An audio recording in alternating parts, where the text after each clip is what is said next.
morning. Wanted to show you something before we get going today. Woo, that's chilly. One of the things I love about March and April is you start to see more and more wildlife coming out, especially the babies, which is pretty cool. I had a little baby otter scampering across the front lawn yesterday, headed over into that stand of trees over there by the shoreline. About half an hour later, comes out with a frog in his mouth, because of course they're hunting in there because they're hibernating in the mud. So he got himself a little bit of dinner. As you can see, we got a big fresh snow overnight. It's beautiful here this morning. And sure enough, it looks like our friend has come back looking for breakfast, because there's all of his tracks, and hopefully you can see it in the camera. And he scampered right off. That's the same trail he took yesterday, back over into the shoreline, I guess looking for breakfast. Interesting thing, of course, is I'm not sure where this little fella's hanging out. But I just thought, take a look, since I've got fresh tracks in the snow. Oh, look at that. They're so smart, eh? They travel in different ways.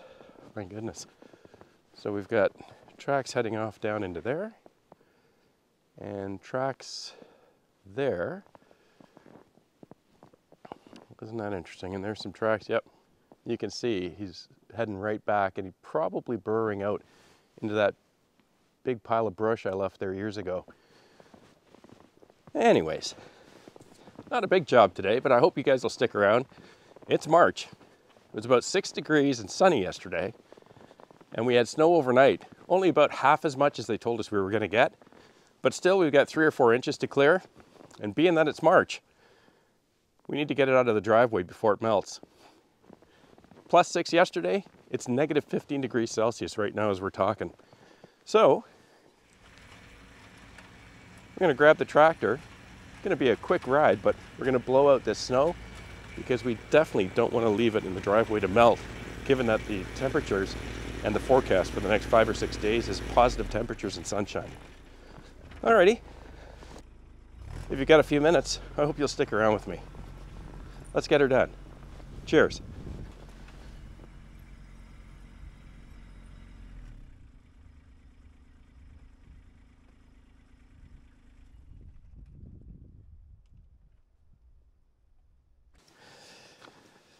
Yeah, I'm definitely too late. Take a look. So you can see the ice. That means I was too late over the last week while I was gone. Obviously that snow melted with the heat that we had and then froze again in those nighttime negative temperatures. And now I've got a sheet of ice under the driveway. So we're definitely leaving the snow today. We'll have to put the blower away for another day.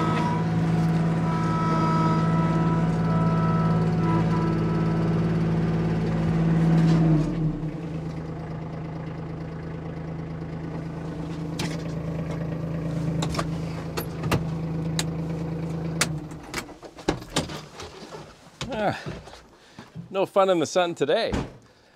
In my experience, at least up here, you don't want to take that snow off the top of the ice. What normally happens is it'll kind of adhere to the ice in the next day or two, depending on the temperatures, and it'll create a crust so you can drive on it. I think what I will do is I'll run the snowmobile up and down the driveway just to pack it down a bit on top of the ice. So hey, that was a lot of fun. And sadly, probably the last time I'm going to be riding this sled this year. But hey, since I got your attention, I thought maybe we'd spend a few minutes and talk about probably what I would think is the longest debated issue on this channel since the day I started it.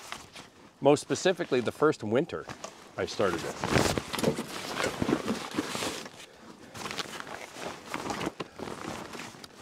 From the very first days when I had my B2601, I had a front mount blower that ran off the mid PTO. It was a B2782 blower, which was a matched blower to the B series tractor.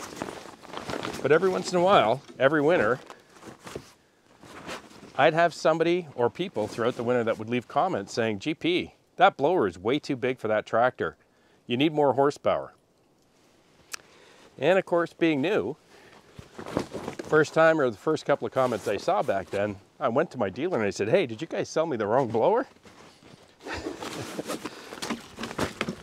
And then when I upgraded to this LX2610, whoa, I got the LX2980 blower, which is also matched to your LX series tractors.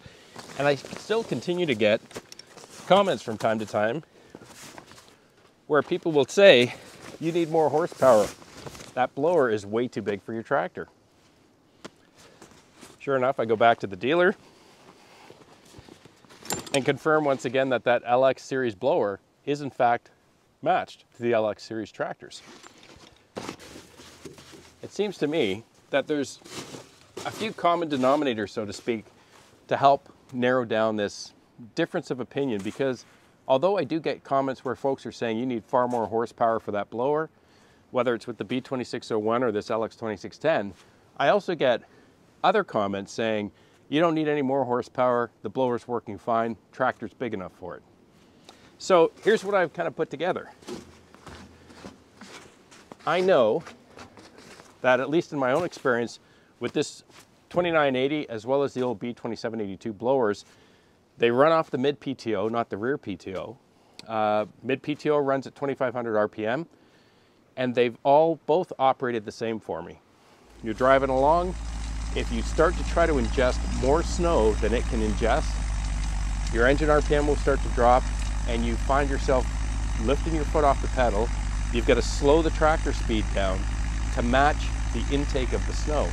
If you try to push through, a big pile of snow faster than these augers can chew it up and spit it out, your engine RPM drops right down because you're, for lack of better words, loading the tractor.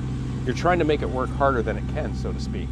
Sounds great, works well, but of course when you're running down a mile-long driveway, you start to have to drive really slow in deep snow. Same thing happened with the B series.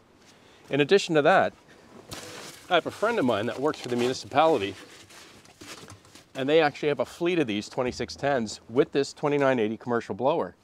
He says they all work the same way.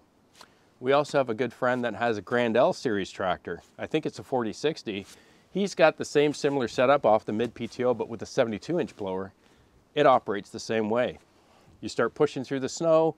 If you try to push through more snow than it can ingest, engine RPM starts to drop. You have to lift your foot off the pedal and slow your tractor speed to match how much snow you're trying to throw. But did you notice Guy's blower? Remember this from 2 weeks ago when we were all hanging out playing in the snow after the storm?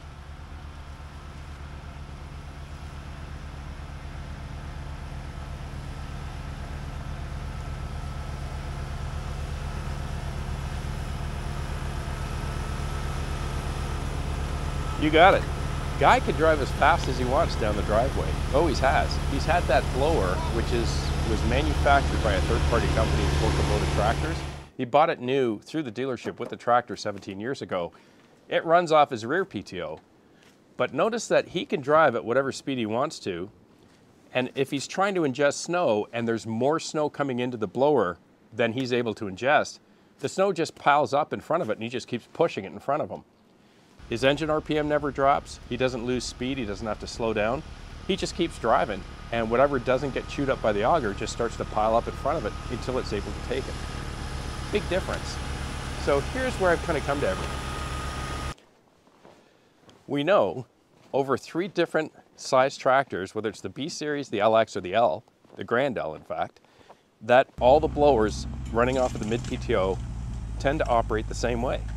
It's pretty consistent. Blowers are awesome. They throw the snow a mile, but if you try to ingest too much, it slows your engine down until you adjust your speed. Guy's, which I believe is a 60-inch blower, runs off his rear PTO. Never has a problem. He just keeps pushing. So I'm thinking that A, there's nothing wrong with the tractor. I have more than enough horsepower to do the job, because clearly that's the case with 3 different levels of tractors. But there have been people that have left comments on the channel saying that the rear PTO has more torque, I think, or more power than your mid PTO, which runs at 2,500 RPM. I'm thinking maybe there's something to that. So hey, if you've got a few minutes, I'd love it if you shared your opinions or your thoughts in the comments, and let's try to hash this out and get to the bottom of it. Thanks a lot, guys, for sticking around. Have a great week with your families. Please be kind to one another. And I'll see you again right here. I'm Gord Potter, and you've been watching GP Outdoors. Cheers.